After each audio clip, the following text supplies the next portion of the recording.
Good morning. I unexpectedly I was following curiosity for the rest of the day yesterday after I attended the LDS Sacrament meeting. And I coincidentally ended up in a hotel in a different town. I wasn't planning it, but it kind of got late and I was too lazy to drive back home. So this is from a different location in the great country of Texas. I thought this hotel has Texas waffles, so I got one. Oh, love hotel breakfasts. And I don't know what it is about this type of like powdered egg concoction, but I love it. It's one of my favorite hotel breakfasts, is like the powdered eggs or whatever this type of egg is, where you're aware that it didn't come from like an actual egg, or perhaps you question whether it came from an actual egg, but the texture and taste are pretty good. Maybe it's just me, I'm unsure. But I'm still trying to wake up, but I wanted to talk about how fun the sacrament meeting was yesterday. Oh my gosh. I think I want to go, if I want like a pick-me-up and inspiration, I want to go to the first Sundays because they're that much fun. And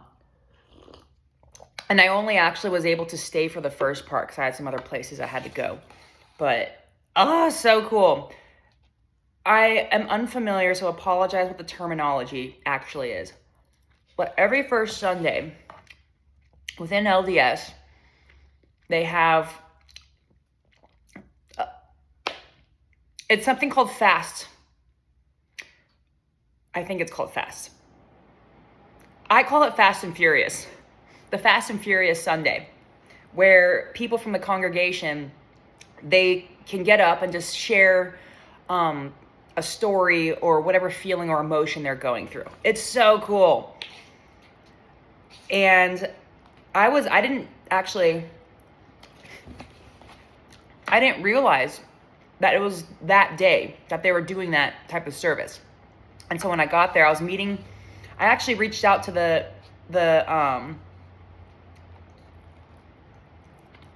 because I got the wife's number of the elder of the husband that came with the two missionaries. And I felt I wanted to be most comfortable with communicating with her because I'm a lone female, so I didn't want to make any of the males feel uncomfortable. So I asked for her number specifically. And also because she works in mental health, which is so cool. I love talking about mental health. But anyways, I reached out to her Saturday night, pretty late actually. I was up and the thought popped into my head where I got an idea to go be around people along those lines. And I was like, who is good conversationalists? I said, they were really good. They were fun conversationalists. Let me reach out to them and just see if I can go attend that. Or what time their services are so I can attend. Because it'll be a place to meet new people. That was the goal, meet new people. And get out of my comfort zone.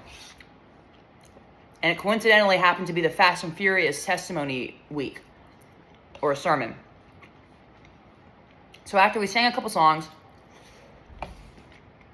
one of the guys kicked it off.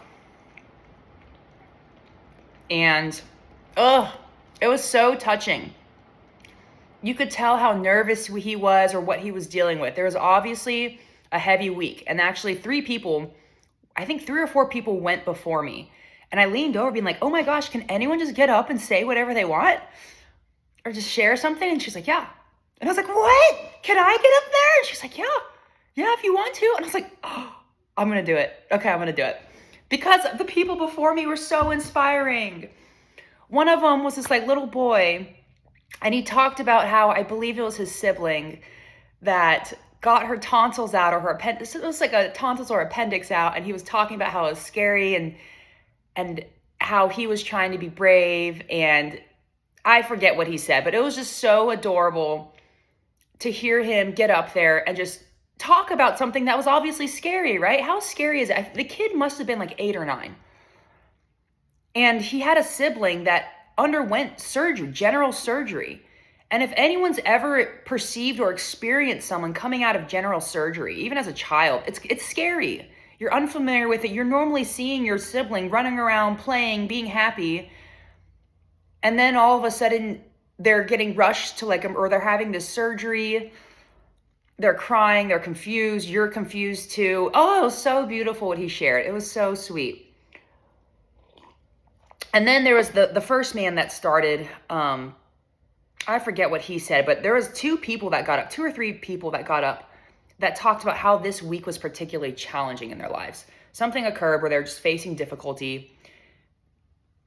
It was so magical. Even the first guy that started, even though he was a little scared, there was a moment where he got emotional. And you know when people get emotional, they kind of pause. You can tell their voice starts to quiver a little bit. And they're trying to maintain composure to keep speaking articulately. And he hit that moment. And it was so beautiful. It was so beautiful. And he kept going through it. So inspiring. And then the two other people got up.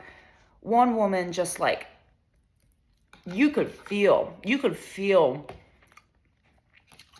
how just downtrodden and hopeless she felt for something that occurred this week. And she was just like, man, this was a bad week.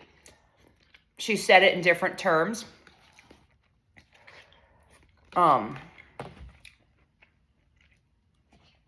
it was so good. It was so good. And then it was just even someone that was, an elderly woman. I called them retirement age or child age. Someone more vintage got up there and she, so good. She said some stuff that made me tear up, and she was crying. You just can't help but get invested in these beautiful stories that people are sharing.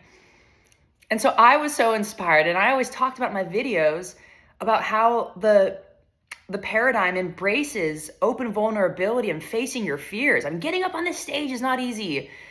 I was you know what? It's been a hot minute since I've done public speaking, besides to myself and people commenting and watching this later.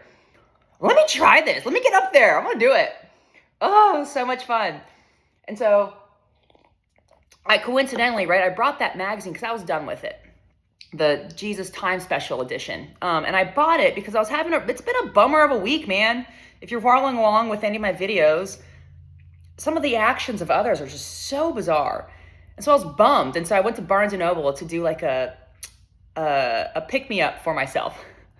And I ended up seeing the Time magazine with the Jesus edition on it. And I was like, well, that seems inspiring. Let me see if I can read it and see what's intriguing about it. But then since I was done with it, I didn't want to throw it away because it was a nice magazine. It was a special edition or whatever. And so I figured, the church people might like it. So I brought it for them to gift it to them. But since it was having that testimony thing, I was like, oh my gosh, I coincidentally have the first page of my diary. Let me just get up there and share this story. And so I brought it up there with me, and it was my turn to go. And I told the story. I think it's recorded somewhere. But I was obviously a visitor because I was in jeans again. Because again, I don't have a skirt. I've donated them all. Which also another organization reached out to me again to donate stuff. So I'm getting another box of my things together to donate. Because to be quite frank, I have too much stuff that I don't I have clothes that I don't wear. I have books that I've read and just stopped reading. And they're just sitting on my shelf, collecting dust. And certain things, they're very sentimental to me, but what is it doing for that thing to hold on to it? So I'm donating more things of my stuff that I just don't utilize. Just holding on to just because they're cherished and fond memories are associated with them. But I still have the memories. I don't need a tangible thing to remember those memories. I digress. So I got up there for my testimony. It was my turn. And I was a little nervous at first. Because I remember the first time when I was little, I had a line in a Christmas play or something. Just one line. And I don't remember this, but I guess I took the microphone and I couldn't say it. And I banged it into my head and just banged it and dropped the mic. And I remember one time, the only other time I remember, because I had such stage fright, I got up in front of everyone, and I remember I farted.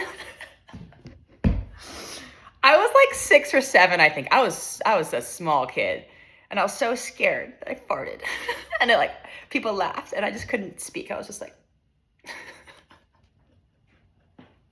it was the most adorable thing. Oh, I did not share that story. Sorry, I'm going off on a whimsy tangent.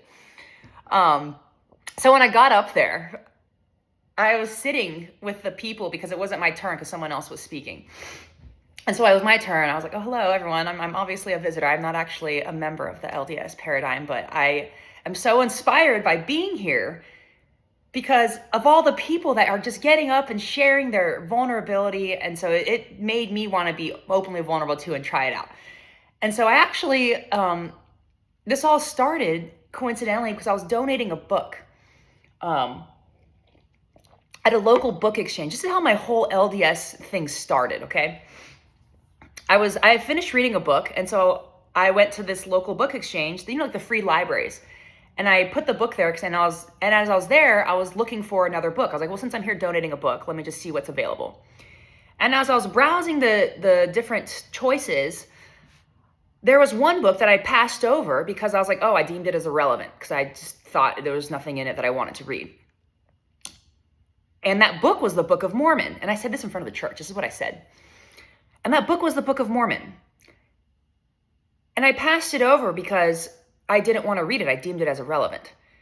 And it was because of that, I stopped myself and I said, wait a minute, what are you doing? There's the phrase, don't judge a book by its cover, and I'm judging this book by its cover. I've never picked it up. So why don't, so I took it. So I took the book home with me and I decided to read it. And when I opened it up, it was extraordinary. It was absolutely extraordinary. All the stories in it, all the meaning, the messages, the details, the layers, so beautiful. And then that made me get curious. And so I looked up and I saw that you can get Mormons to come, or LDS, the missionaries to come. You can request a house visit. And to me, I was like, oh my gosh, I can DoorDash religion. And this is when people kind of like started laughing because I'm a very animated speaker. I'm aware of that. And so they were like on the edge of their seat being like, oh, is she being serious? Like, what's going on? And I was like, and I was like, oh my gosh, you can DoorDash religion, right? Most people, like, how cool is that? You can get people to come to your door to talk about their beliefs and ideas and their life experiences. Like, who wouldn't want that? And so I was so curious by it, right? Mostly you get food and the delivery person doesn't stick around for a conversation. And so I requested a house visit. And I was unfamiliar with, I'm unfamiliar with the paradigm, and I made sure people to be aware of that because I'm a guest. And I said, I'm unfamiliar with the paradigm, but once I requested them to come to my house, I posted on my social media asking for snack recommendations because I was going to provide them snacks. And the responses I got hundreds and hundreds of responses of people sharing their personal life experiences. And I quickly realized how extraordinary the concept of a mission is. And I explained that, and I told him, I was like, and I turned it into a full-blown meal at that point because I decided that this was way too cool and it was more deserving of snacks. So I got a full meal, and we ended up having like the most wonderful conversation. And I pointed to the people, the family that was there. And I went briefly into, and I said, because the concept of a mission, it's so extraordinary, right? You're taking someone from a youthful state, like this 18, 19-year-old. They're in this youthful state where they're transitioning into being immersed into the totality of humanity. And for someone to take on and to experience and do a mission during that period, that pivotal moment of their life is so extraordinary. And I told him, I was like, and it was so much fun that they came back another time. And we had another great conversation. He brought his wife, and that's who I'm with here today. And that's actually why I brought them this magazine, because I bought it. And that's when I transitioned into saying, that's why I brought this magazine here, because this week's been rough, guys. I was like, you look around in the world, man, there's violence and chaos everywhere. You're unsure if a bomb's going to go off somewhere or whether you're going to die tomorrow, physically die, I suppose. It's just so much turmoil, and you just have so much uncertainty, and it's just so challenging to maintain hope and any sense of belief that something greater is occurring. And so I was having a bad week too. And so I went into the Barnes & Noble and I found this magazine, and I coincidentally am publishing my personal diaries, and my publisher backed out of it because it was too vulnerable, and I used 2 words. So I I left it blank. So I'm going to leave it blank as I read it to you all now. And let your creativity and imagine fill in whatever you desire, because part of me sharing my personal diaries is to invoke people to remember how to be creative and imaginative again. To have that sense of awe and wonder about the mundane and irrelevant parts of life. And so I read the passage. I read it when I posted on my YouTube video the other day, and it was amazing. Ugh. And the part when I got to about crying and like after your boss asked the obligatory "Are you okay?" dialogue, like honestly, how many people have been asked "Are you okay?" and you just say, "Yeah, I'm fine." Like it's a reflex. It's become a reflex. When people say "Are you okay?" they don't actually want to hear the full depths of what you have to say because they can't handle it, at least from my experience. And I'm saying, actually, no, I'm not okay, and here's why. They just stare at me, and I'm just like, okay, well, that was a really great conversation with myself, considering you didn't say a word. But thanks for asking if I'm okay. Which, to be quite frank, I'm always okay. But sometimes I get frustrated with people being unable to grasp the nuances of my words and my humor.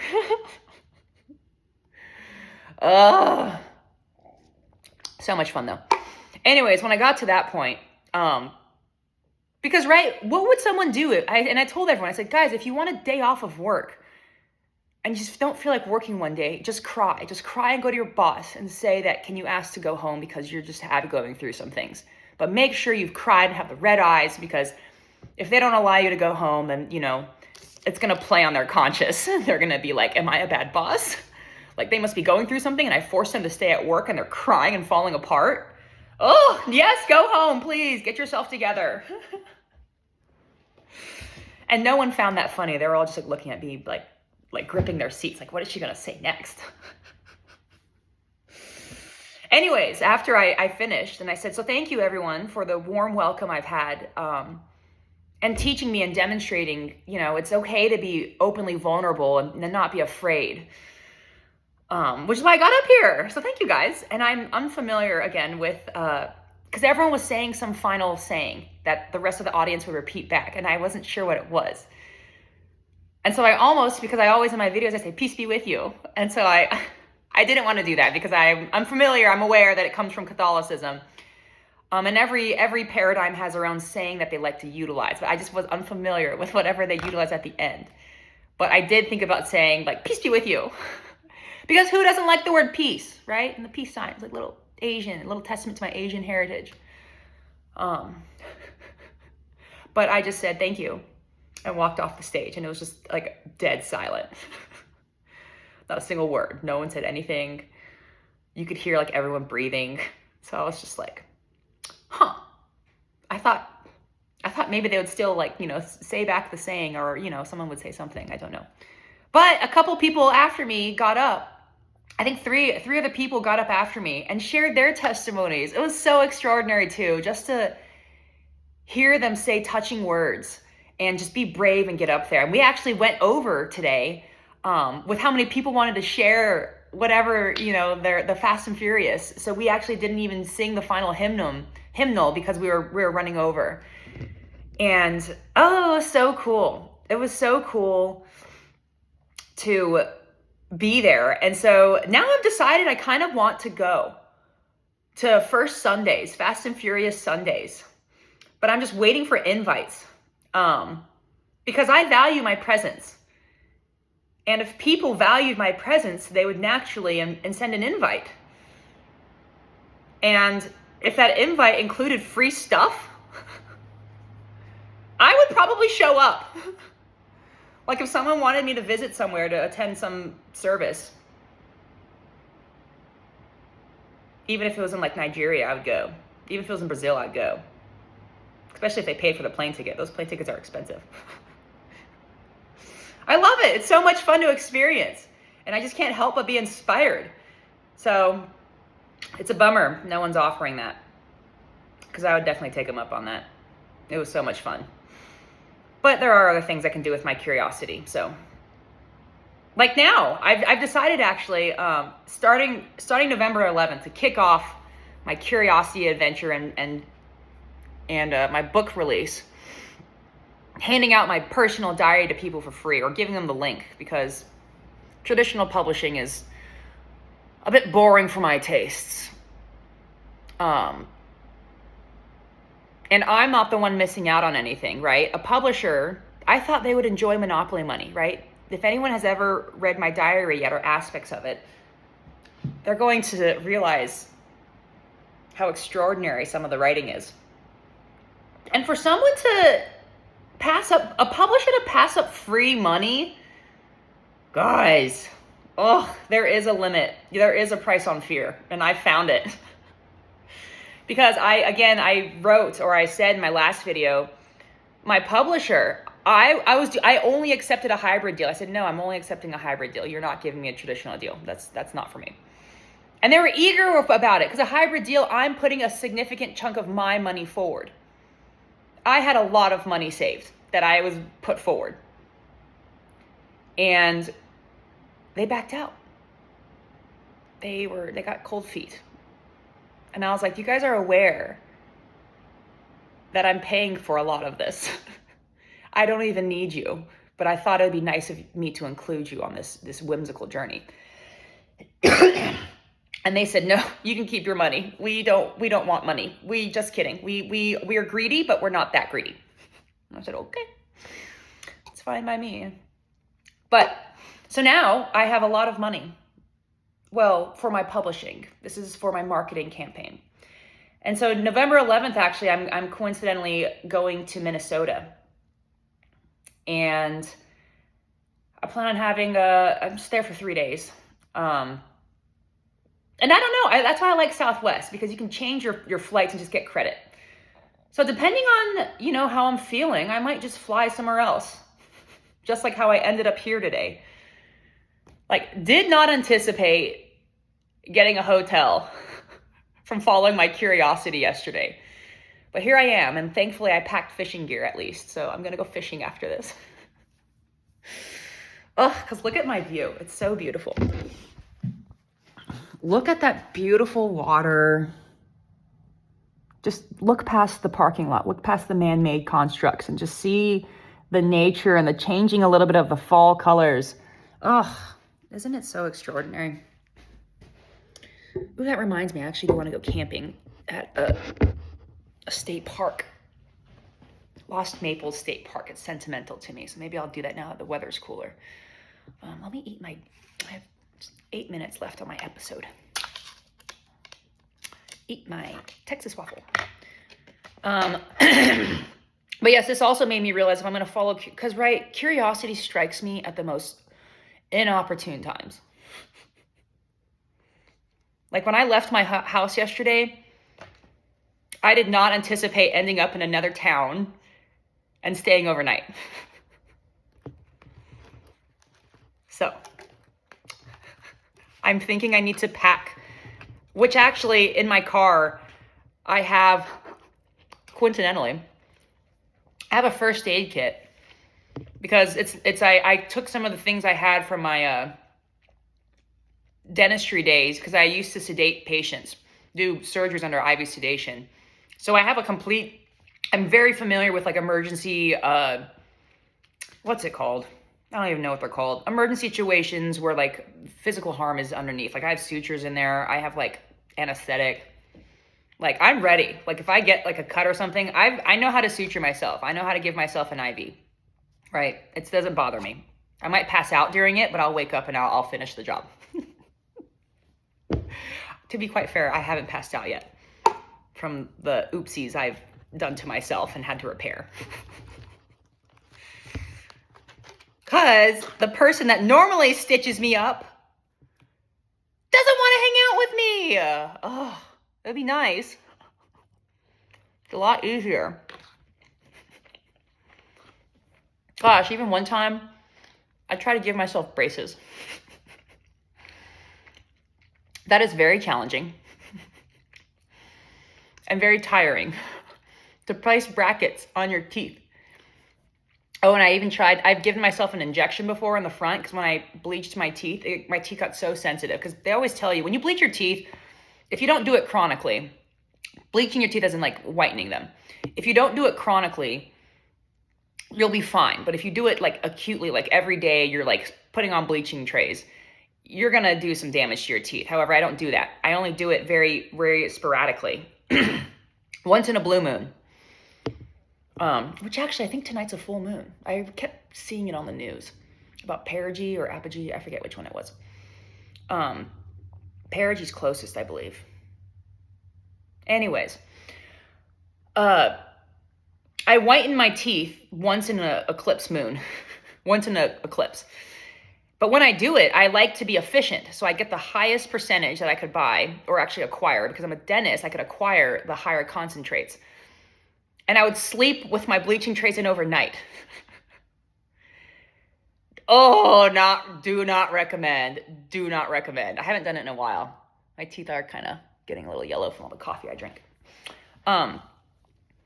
My teeth got so sensitive. Speaking hurt. The movement of air going past my teeth. I didn't want to open my mouth. It hurt so bad. And so it was just so sensitive. But my teeth were white, though. They were pearly white. Pain is beauty. Pain is beauty. And so I was like, guys, this pain is for the birds. I'm giving myself an injection. This is awful. And if you've ever received a dental anesthetic injection on your upper lip right here in this area, this region, it's very painful. If you've ever gotten hit in the nose, you reflexively cry. If you've ever gotten filler in your lips, which I've gotten before, but I keep it natural, so you can't tell I've gotten filler done. That's the point, right? You want to restore aesthetics, not have anything stand out. People do it wrong. Beauty is not asymmetry. Beauty is not voluptuousness. Beauty is symmetry. Getting filler without any numbing anesthetic or whatever, my friend did it to me. He's like, you don't need anesthetic. My wife does it without anesthetic. And I was like, oh, she does? Okay. Oh, they put that needle in and then they fill it up and you can fill the filler, every single piece of filler going into your lip and expanding. Those nerve endings were not happy to move over. Let's just say that. I was like, oh, they were screeching at me, being like, what are you doing? The house is packed. Yeah, and you're putting more filler where the house is already full. They were not happy. My nerve endings were not happy with me. But my lips looked good. Which, I am a little disproportionate right now. I could use a little filler up here, I suppose. It's been a hot minute. But I don't know if I'm ready to endure that physical pain again. That was brutal. If you want to feel alive, get some filler without any anesthetic. Try it. Where was I going with that? I don't recall. Oh, yes, my teeth were so sensitive that I just gave myself an injection to numb this whole area. And I was so scared because I'm aware of how much it hurts to inject right here. But I was like, there's anything better than my teeth hurting like this. I can't even talk. And I love talking. And so I was fine after that. I was like, oh, this is wonderful. But I learned to not sleep with my bleaching trays in after that moment. It was not a good moment. Even though my teeth were like beyond porcelain white. Oh, they were white. Whiter than snow. White snow, not yellow snow. You can make different color snow cones if you desire. Not the colored snow, the white snow that fell from the sky. That's how white my teeth were. Anyways, I'm unsure what I'm going to do today. But I've decided I'm going to pack a to-go bag. I think I'm going to leave a bag of clothes in my car. I have a change of clothes, actually, that I have hidden stored away just in case I ever get wet or get stuck somewhere and I need a change of clothes. I have that. But I didn't have a toothbrush, right? I didn't have deodorant. I washed my undergarments. Actually, I have a second pair of undergarments. That didn't matter. But I could be better prepared for these little adventures that I go on. So I think I'm going to pack a toiletry bag and just permanently keep it in my car along with at least one pair of clothes. So I can not be as ill-prepared when I am going on curiosity-inspired travels. But perfect timing. Perfect timing to get my day started. Peace be with you. Oh, my fork went flying.